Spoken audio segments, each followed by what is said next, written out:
यूनिवर्ल news के तमाम viewers को मेरा आदाब। एक बार फिर हम मौजूद हैं हेल्पिंग हैंड फाउंडेशन के जनरल सेक्रेटरी मोहम्मद शकील साहब के साथ।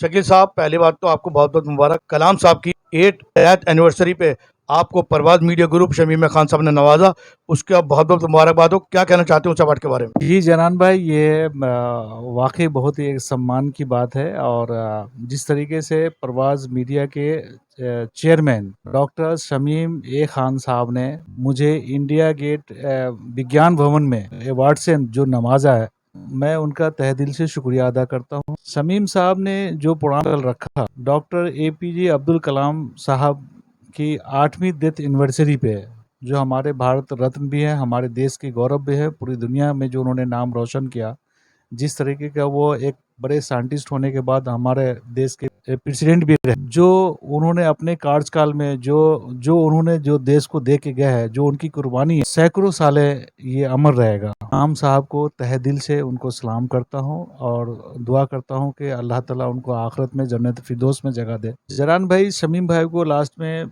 पिछले 20 सालों से मैं जानता हूँ, और परवाज़ मीडिया जो ग्रुप है उनका, और वो गाहे बगाने इस तरह का बहुत अच्छे प्रोग्राम वो करते रहते हैं।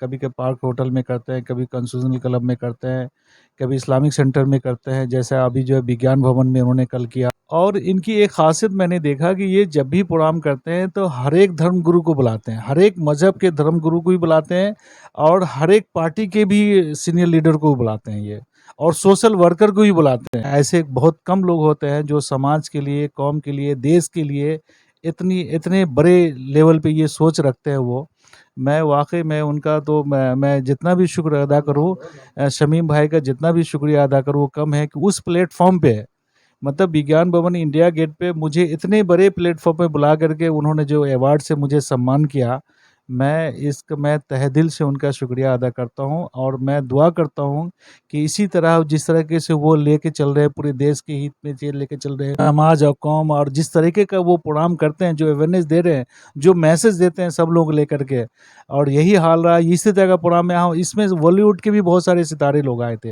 आए दिन लोगों के गले कट रहे हैं, फेस इंजर्ड हो रहे हैं लोगों के, इस पे आप क्या कहना चाहते हैं?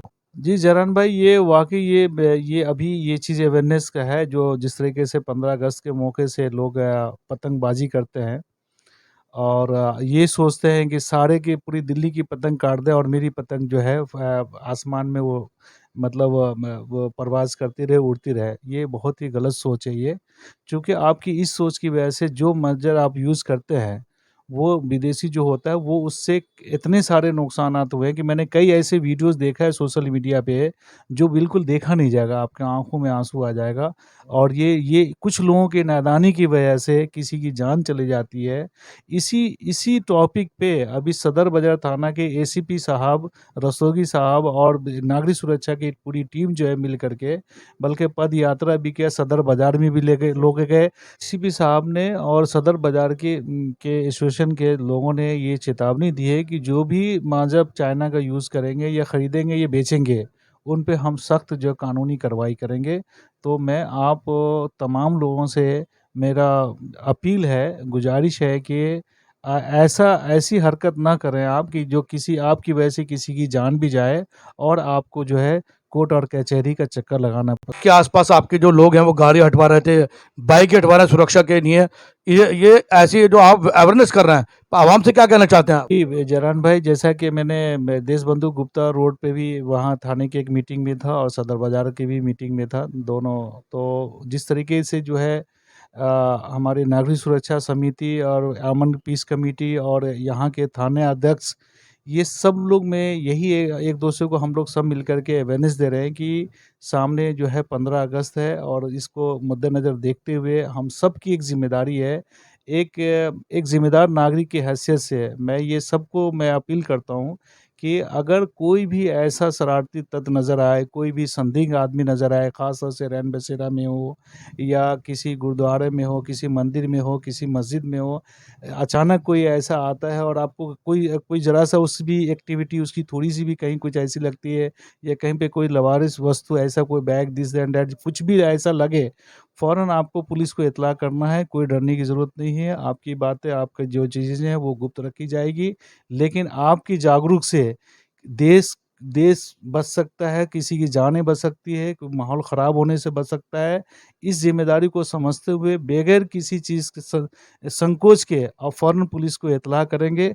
मैं समझता हूँ कि एक तो ये नेक काम भी है और देश हित के लिए भी है और आपके लिए भी सुरक्षित है। तो गुफ्तगू हो रही थी हेल्पिंग हैंड फाउंडेशन के जनरल सेक्रेटरी मोहम्मद शकील साहब से। कल इनको अवार्ड से नवाजा गया। वहीं शमीम खान साहब आपसे 20 साल से आपसे जुड़े हुए हैं एक दूसरे से, और आपने रोशनी डाली कि शमीम खान साहब जो काम कर रहे हैं वाकई वो लाजवाब। सही अवार्ड सही हाथों में जाना ये एक बहुत बड़ी जिम्मेदारी होती है जो मीडिया परवाज ग्रुप और शमीम खान साहब बाखूबी निभा रहे हैं।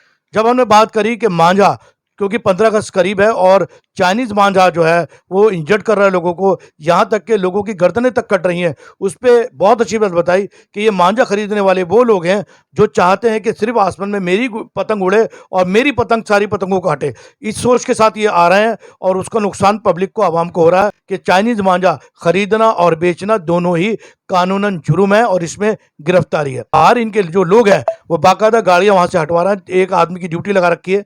तो मैंने सवाल करा तो कहा सुरक्षा व्यवस्था बहुत जरूरी है। बहुत अच्छी बात है कि अगर आप बिजनेस कर रहे हैं तो अपने आसपास आप इसी तरह ही जैसे मोहम्मद शकील साहब अपने आसपास का माहौल का ध्यान रखते हैं, आपको भी रखना चाहिए। और सबसे बड़ी बात ये बताई गई है, अगर कोई भी आसपास आपके एरिया में, चाहे मंदिर में, चाहे गिरजाघर में, चाहे गुरुद्वारे में, चाहे मस्जिद में, चाहे रैन बसेरे में कोई भी ऐसा आदमी या समाज में चलते फिरते कोई ऐसा आदमी नजर आता है जो संदिग्ध परिस्थिति में आपको लगता है, तो आपकी जिम्मेदारी बनती है कि आप पुलिस को इन्फॉर्म करें। और उसके अलावा आपके घर के आसपास, दुकान में, शॉप में, सड़क पे, रोड पे, कहीं भी कोई लवारिस वस्तु मिलती है, चाहे वो लैपटॉप के रूप में हो, चाहे मोबाइल के रूप में हो, चाहे वो घड़ी के रूप में हो, आप उसे टच ना करें, बल्कि इसकी इंफॉर्मेशन दिल्ली पुलिस को दें, क्योंकि दिल्ली पुलिस आपके साथ हमेशा सदैव खड़ी हुई है। और अगर आप कंप्लेन करते हैं, अगर आप कॉल्स करते हैं, तो दिल्ली पुलिस आपका नाम भी गुप्त रखती है। आपकी यही होशियारी और आपकी यही अवेयरनेस जो है आपके साथ साथ काफी लोगों की जानें बचा सकती है। इसी के साथ मैं आपसे इजाजत लेता हूं। यूनिवर्ल्ड न्यूज ब्यूरो दिल्ली।